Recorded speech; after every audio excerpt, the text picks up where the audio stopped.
My name is Lee Moore, and this is the Chinese Literature Podcast. Today, I don't know if I should call it a mini-series. I'm going to do one podcast on the author himself and kind of the genre, and another podcast specifically on one of his literary works. I don't know if that qualifies as a mini-series, a two-part mini-series. Is that a thing? Whatever. Okay, this mini-series-like thing is on the best-selling author in Chinese literature ever, and I mean ever. I am, of course, talking about Jin Yong.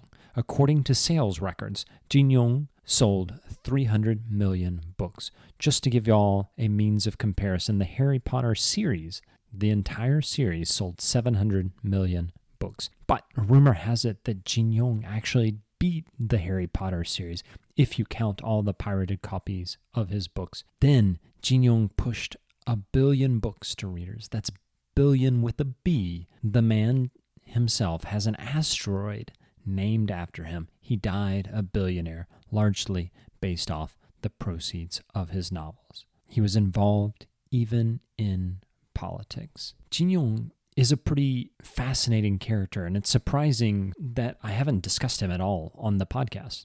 We'll get into why that is later in the podcast, or maybe in the next part of this miniseries. Who is Jin Yong? Jin Yong basically single-handedly invented the modern form of kung fu fiction. That is, there are plenty of people who came after him, but he was really the writer that sparked this whole kung fu thing.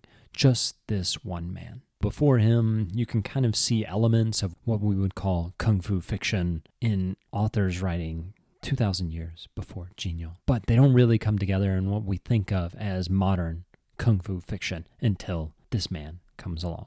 And it's not only writing that he did. He also contributed to kung fu films. He was a screenwriter and was involved in the film industry in the 1950s and 1960s. Jin Yong, in Mandarin his name is Cha Liang Yong. In English his name that he tried to use, at least, was Louis Cha, though I've never really heard anyone in the English-speaking world refer to him as Louis Cha. It's always Jin Yong. He never really achieved fame in the English-speaking world, so even though he is the best-selling author in Chinese literature, in English, people just refer to him by the name that's most common in China, Jin Yong. I said earlier that it's kind of weird that the Chinese Literature Podcast has not gone and looked at Jin Yong before, but it's kind of not. So despite the fact that he sold 300 million books, literary scholars do not respect Jin Yong. I'm teaching right now at the University of Oregon. I taught Jin Yong last quarter, and I'm about to teach him again. I think this is the first time Jin Yong has ever been taught at the UO. And looking around at syllabi from other Chinese literature programs across the United States, I could not find any that teach Jin Yong. I'm sure there are some. If you know of some teachers who teach Jin Yong, please send me an email. I'd love to hear what their experience has been. ChineseLiteraturePodcast@gmail.com. Part of the reason that Jin Yong's not taught is because academics aren't talking about him, so there aren't many academic studies of Jin Yong. There are a couple, Ham's Paper Swordsman. Mostly these works are being published by second or third tier academic publishers, not first tier publishers. When you see second and third tier publishers being the only ones who are willing to touch a topic, what that tells me is that kung fu studies get no respect in American academia. Harvard University Press, Oxford University Press, Cambridge University Press, when they publish on it, I know that it's reached this academic apotheosis.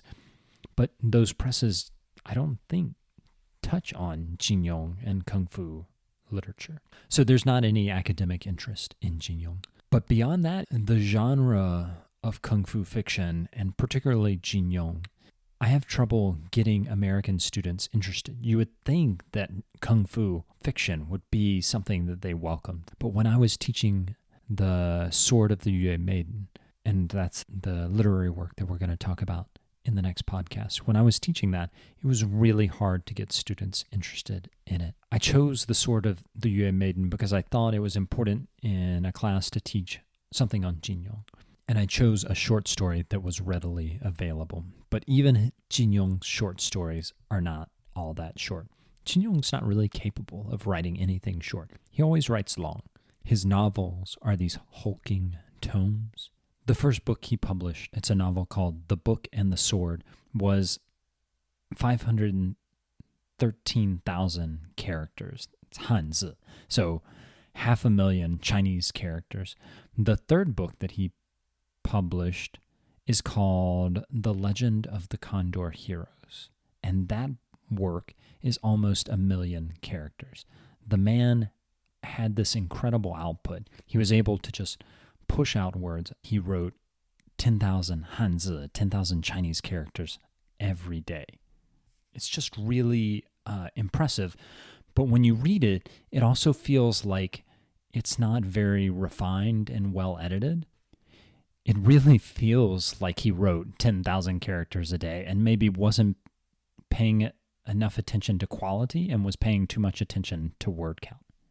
I heard that from students who were reading Jin Yong along with me. That said, it's hard to argue with a man who sold 300 million books. And I think that sales count means we here at the podcast have to take him seriously. So we're going to dive into the content of today's episode. Who is Jin Yong, besides being the best-selling author in all of Chinese literature? Jin Yong was born in 1924 in Zhejiang on the central coast of China, not too far from Shanghai. His education was interrupted by war with Japan. He became a journalist, working first in Shanghai and then moving to a Hong Kong branch. While he was there, a very important event happened. It's something that I can actually even talk with China scholars about, and because Kung Fu studies exist in this kind of dark corner of academia, and even China scholars don't know that much about it, when I mention this event to some of them, they have no idea, and they just know nothing about it. The date that this event occurred on was January 17th, 1954. There was a fight, a very important fight held in Macau, which is just across the water from Hong Kong. It was a Portuguese colony. The fight involved two separate schools of Kung Fu, the Tai Chi school and the White Crane school. These schools represented a tradition of Kung Fu from the north and from the south. The White Crane school is based in the south in Fujian. The Tai Chi school is based in the north. This fight was meant to raise money for a charity supporting the rebuilding of some slums in Hong Kong that had burned down. And it became a touchstone for modern Kung Fu culture. We actually have a film of this fight. You can go and watch this 1954 fight that launched Jin Yong's career. Before this fight, there had been militaristic fighting novels. The best example, I think, of Shui Hu Zhuan, the Water Margins. This novel from the 16th century that's very famous, all about men who live on the edge of civilization. They're outside government and they're fighting for justice. We can see elements of Kung Fu in film in those novels.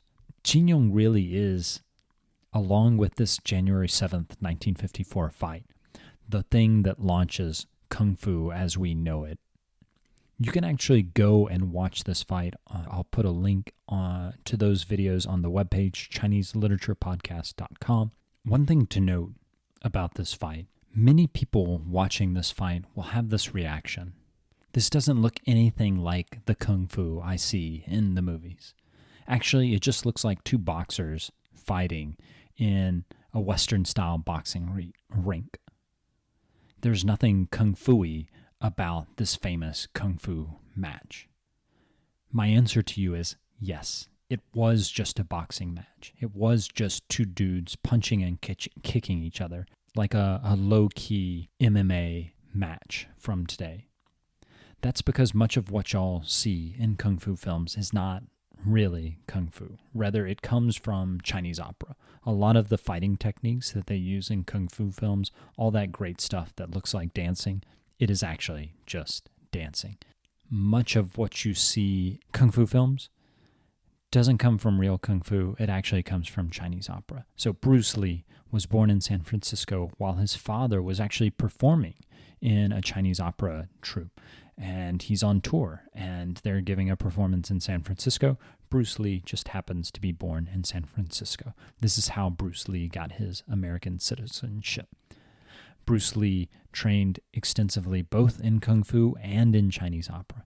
Jackie Chan trained extensively in Chinese opera. Jet Li trained extensively in Chinese opera. They had some Kung Fu training as well, but a lot of what they are doing, a lot of the moves that they're performing are actually drawn from opera. So when you watch the Kung Fu films now, you're not watching anything that approximates real Kung Fu fighting. You're actually watching a new version of Peking opera that's been adapted to the film era and has spread all over the world, inspired loosely by real Kung Fu. So you have this fight on January 17th, 1954. This fight is heavily covered in newspapers, and Jin Yong was one of the journalists there to cover that story. When he returned to Hong Kong, editors asked him to write a column inspired by the fight. The column was going to become his first serialized novel. Serialized, of course, just means that there would have been one chapter coming out each week. The idea with a serialized novel is that you get people hooked on the novel so they regularly buy the paper. Charles Dickens did the same thing. This serialized novel, loosely based off of the 1954 fight, is the origin of Jin Yong's career as a novelist. The novel that he wrote is called The Book and the Sword. It's serialized from February 8th, 1955 to September 5th, 1956. The Book and the Sword is not really what one would expect from this genre. When I think of Kung Fu, I think of it as a quintessentially Chinese genre, dealing with very Chinese matters, fully embedded in a pre-modern Chinese universe. That is, a China that's mostly cut off from influence from the outside world. That's problematic for two reasons. First, because it's not true of Jin Yong's work, and second, because China was not as cut off as many people think it was in that pre-1839 period. China was connected to the world, but those connections were oftentimes not making it up through official channels. Why is this important for Jin Yong's work? The book that is referred to in the title of the novel, The Book and the Sword, that book is not some Confucian classic. Rather, it's actually the Quran. That is the holy book of all of Islam. The novel is set in China in the 1700s. The Qing dynasty takes over, of course, in 1644. The novel, The Book and the Sword, follows the secret society called the Red Flower Society. The Red Flower Society is trying to overthrow this new Qing government. The Qing, of course, are Manchu, so there are always questions of legitimacy. The Red Flower Society's leader is arrested. The Red Flower Society gets involved with the Uyghurs. That's right, that group of Turkic-speaking residents of Xinjiang who are now the subject of quite a bit of discussion, even at the level of the U.S. Congress. I'm not going to go too deep into the plot of The Book and the Sword. This podcast is not on that specific story. I just want to introduce you to Jin Yong and show you that the things that he's dealing with, they do not involve pre-modern China in some isolated sense out there kind of doing its own thing while the rest of the world, while history is marching forward in this Hegelian sense. Instead, Jin Yong is plugging a fictional understanding of Chinese history right into world history. So from 1955, when he first starts publishing the serialized version of The Book and the Sword, to 1972, Jin Yong published 15 works. Some of them are novellas, that is, short novels, or really, with Jin Yong, it's long short novels, because Jin Yong does not do short. Other novels that he wrote are just giants. They're just massive. Like I said, Jin Yong supposedly wrote 10,000 characters a day. That's probably something like 15,000 words a day. Just a massive amount of writing. In addition to publishing novels as if he wasn't busy enough, he actually started his own newspaper. The newspaper was partially a vehicle to publish his own novels. The newspaper is Ming Pao. In Mandarin, that's of course just Ming Bao. It's still one of the more important newspapers in Hong Kong. In 1972, Jin Yong stopped writing fiction. He retired, but he was not done. In 2005, an octogenarian Jin Yong applies to do a doctorate in Asian studies at Cambridge University. He got that PhD in 2010. His dissertation was on imperial succession in the Tang Dynasty. He also got another doctorate from Beijing University, that Peking University, in 2013. Beyond education, in the 1980s and 1990s, he was very involved in Hong Kong's politics. He was not a politician, but he helped negotiate the handover between Britain and Beijing. Of course, in the 1980s, particularly in 1984 is when the Sino-British Declaration is signed. Hong Kong's status was up in the air until the British agreed to give Hong Kong back to China in 1997. Jin Yong is an important go-between, trafficking between Hong Kong and Beijing. Of course, Jin Yong is this massively important figure in Hong Kong by this time, but he's also someone who can explain the Chinese position to the British. So Jin Yong was an important political figure. I've also heard, and I'm not sure this is true because I've only found it in one source, but it is a credible source, Jeffrey Wasserman. Jeffrey Wasserman suggests that Jin Yong was the person who was responsible for the incredibly conservative and restrictive voting regime in Hong Kong. That is, Jin Yong is the one who wrote the interpretation of what universal suffrage would mean when it was promised to Hong Kong. As a part of the 1997 handover, Hong Kong was promised that it would get universal suffrage. Jin Yong was the one who cooked up the conservative interpretation, the one that was eventually adopted, that was a very restrictive form of universal suffrage. Okay, I think I've banged on enough about Jin Yong. In the next podcast, I'm going to talk about not Jin Yong the man, but I'm going to take a crack at one of Jin Yong's stories, which is, like I've said before, a long, short story. Today's Chengyu is 天下无敌. It literally means to have no enemy under all of heaven, but its usage is more like no one is as good as you, so you don't have any enemies because no one is able to match you. So it's become something that's used as meaning no one is a match for you. You are just too powerful. This Chengyu comes out of Mencius, the Chinese philosopher, who really turns Confucius into the Confucius that we know today. The Chengyu is used throughout Jin Yong's work. Okay? Check out the website. I will have a link to the YouTube clip of that fight that I talked about. Just check on the particular page that I have posted for this individual podcast. While you're there, if you wouldn't mind, I would love it if you would pre-order my book, coming out sometime next year probably.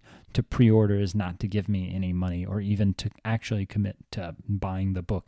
It's just you turn over your email so that my publishers can send you occasional emails about the book getting published. That all can be found at ChineseLiteraturePodcast.com. Send me an email at ChineseLiteraturePodcast@gmail.com if you have any thoughts on today's episode. My name is Lee Moore, and this is the Chinese Literature Podcast.